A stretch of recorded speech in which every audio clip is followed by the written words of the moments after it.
the ECU and the oil injection reservoir that was sitting on top of here.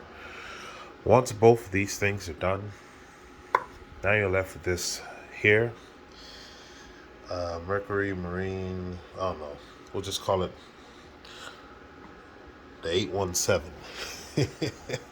Okay, so you get to this point, you're going to take off these screws.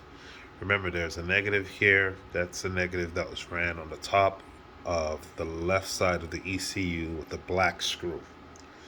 And then you have this other negative at the bottom here.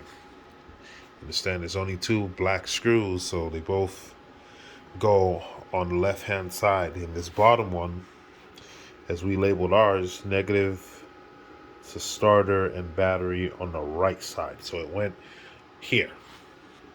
So we're gonna go ahead and take these screws off, and the goal here in this portion is to try to keep as much of the shifting stuff all together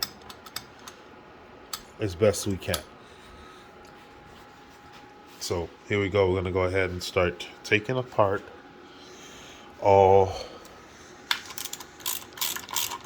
1, 2, 3, 4, 5, 6, 7, 8, 9, 10, 11, 12 of these screws, and we'll label them.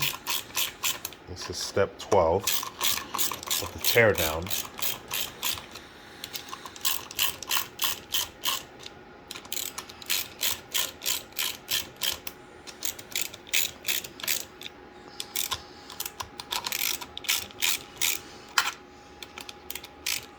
Make sure we keep that wire.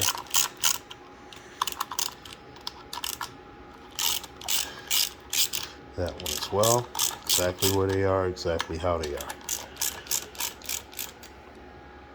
So go ahead and finish that up, and then we'll continue from there. This will be step 12, is removing this here. I don't really know what's behind it, but we'll figure that out in just a second.